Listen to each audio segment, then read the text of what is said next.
Kenya women parliamentarians gathered today to discuss gender equality and women empowerment and how to achieve full women's participation in politics. East Africa's biggest economy is lagging behind 28 African countries when it comes to political and business gender equality. With a two-third gender principle that provides supportive legislation, Kenya needs to improve promoting gender equality and women empowerment. Our reporter Zinzi Kibiku has the details. Women have made significant numbers in Kenya's 11th parliament, which has 86 women MPs. Parliament resumes Tuesday and the two-third gender debate is expected to feature prominently. It is important that we see more women taking up the role of MPs.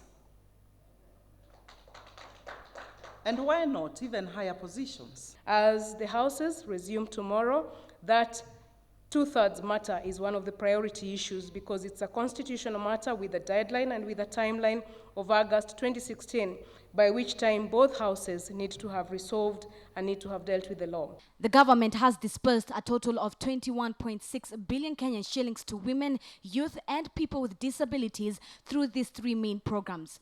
Women Enterprise Fund holding 7.45 billion Kenyan shillings, Youth Enterprise Development Fund taking a big chunk of 10.1 billion, and Uwezo Fund with 4.5 billion Kenyan shillings. You have a major role to ensure that these funds get to the target groups and that it is impacting their lives through the choice of projects that are funded. At a preliminary level, we want to assure you of our continued support, of our continued appreciation to the application of those funds in our counties. The August 2010 Constitution gave men and women the same legal rights, but implementation remains a challenge. Kenya is also struggling with cultural norms like female genital cutting and gender-based violence. Hata ile ya FGM tutapigana nayo, ile ya gender violence tutapigana nayo, ile ya kina mama kukosa fedha tutaangalia mambo ya funds. Only 9.8% of Kenya's national parliament members are women, an increase by 2% from 2006, but still lower compared to neighboring countries such as Uganda with 37% of women in parliament and Tanzania with 36%. The year is still young, and in order to beat the deadline on the two-third gender rule scheduled for August 2016, Cabinet Secretary of Public Service, Youth and Gender Affairs Cecily Kariuki and her team have a full plate. Zinzi Kibiku, KTN News. All right, so Zinzi has given a couple of statistics in her story. I just want to expound on that a little bit more and take a look at where Kenya stands in the region and why this is an important conversation. This was a huge debate last year when Kenya missed that deadline to ensure that two-thirds of the women in parliament are two-thirds of the people in parliament are women, excuse me. So this is what it looks like. So just generally across East Africa, the representation of women is from 64% to just 1.82%. The highest, of course, is Rwanda, that is doing well in the region and globally. 1.82% is the level of women representation in Somalia's parliament. So that is sort of the range that we're working with.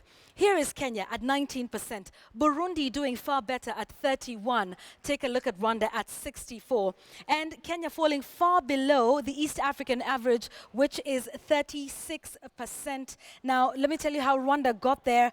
More than half of their parliament is made up of women. It is the best in the world. 24 of the 80 seats in the Chamber of Deputies is reserved for women. The rest comes naturally. They naturally vote in more women during every election that they've had so far. So let's take a look at how this then compares wider in sub-Saharan Africa. These are the numbers of representation women in parliaments that has been growing over time. So there is some hope, although there's still lots of work to be done. In 1997, it was at 10%. In 2002, rose up by 3% to 13%, and it seems to be rising year on year, just about 3%, from 1997 to 2002, 2008, and 2014 at 23%. Africa's average still falling far below that at 15%.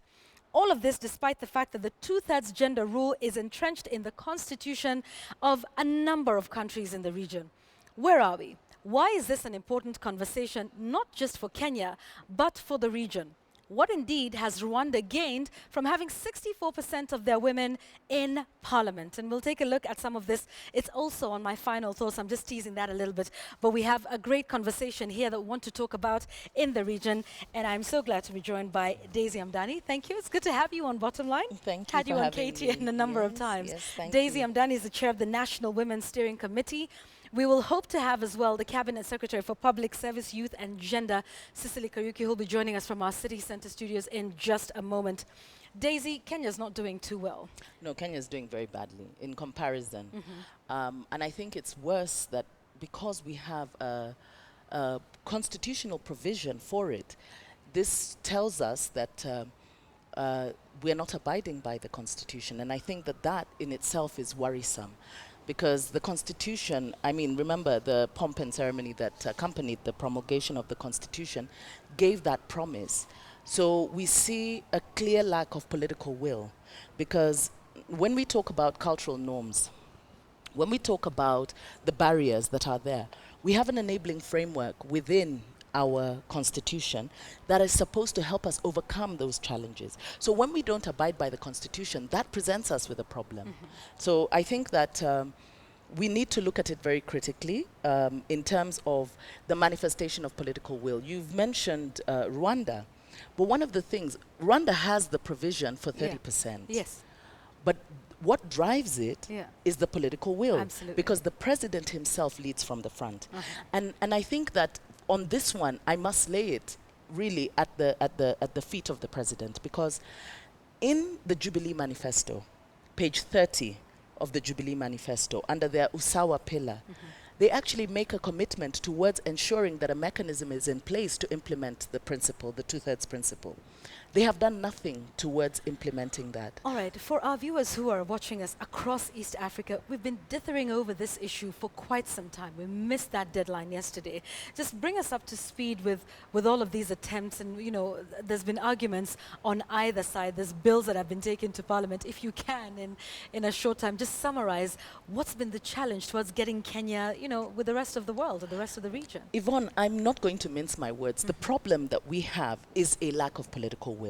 Because you remember in 2011, because we've been having this discussion, as you rightly pointed out, post-promulgation, as early as January of 2011, we started the journey towards achieving or towards having a mechanism to implement the two-thirds. Now, let me say this. One of the problems that we have is that the Constitution doesn't provide an implementation mechanism. That was by design, because the drafters of the Constitution actually had a mechanism that was removed in Naivasha by the 10th Parliament, okay, which has brought us to where we are. Because you see, in the counties, we have an operationalization mechanism, Absolutely. okay, that provides that even if we don't elect them, we will have them nominated. Come to the National Assembly and the Senate, we do not have such a mechanism. So, of course, the numbers are locked.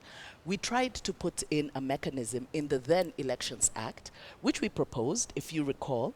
We proposed allotting of the constituencies and setting aside from the 290 constituencies 72 seats that would be allotted by ballot through by IEBC to ensure that we meet the numbers. Because you see, the system of elections that we have is first past the post. First past the post doesn't foster inclusion. Not unless political parties actually manifest that will, whereby they actually nominate women to vie in winnable constituencies. Because even the women we have who are currently elected in Parliament, in the mainstream seats, the 16 women, you will see that they are all elected from strongholds, party strongholds, and they vied on those party strongholds, okay? So political parties play a major role, but that mechanism was rejected, and it was rejected because of the territorial nature of our politics, where the MPs began to say, what if my constituency comes up, you know? So that ownership, yet, the truth of the matter is, every election we see a turnaround of at least 60 to 70% of MPs who actually do not come back. Absolutely. So you wonder why that was the rationale behind it. So we then proposed the Constitution Amendment Bill, which was actually adopted by government, by the late Mutula Kilonzo, who was the then Minister for Justice. And of course, it got caught up in all the political shenanigans of the coming into effect of the boundaries and the elections date, the usual politicking that we see, and the gender issue became a footnote. Notwithstanding that Kenya was courting a constitutional crisis, which prompted the AG to then seek an advisory opinion from the Supreme Court. And the Supreme Court then ruled that the 2013 elections would take place, that Parliament would not be unconstitutionally constituted, but that by August 27, 2015, a mechanism should be in place. Yeah. Now, we missed that deadline. Yes.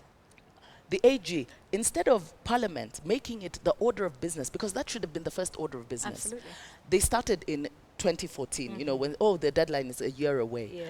And of course, the dithering, the politics, and you remember that Gender Commission was the convener of the working group that was actually put together by the AG, and they got a wide range of options, Yes. mechanisms from different stakeholders, Right. and NGEC actually unveiled a formula, which is the same formula that we have in Article 177B in the counties, to just lift that. Yeah. And at that time, they would not. In fact, the bill that went to the House almost at the deadline was the Chepkonga bill, Right. which proposes a progressive application Yes, not of this. immediate, yeah. Exactly. Which is where we find ourselves now. I Yes. just want you to hold that thought, because I'd like us to talk a little bit more about, you know, the benefits and why this is something that is so important. But let's bring in, you know, the woman at whom, you know, at whose doorstep this issue falls, and that is Cabinet Secretary Cicely Kariuki,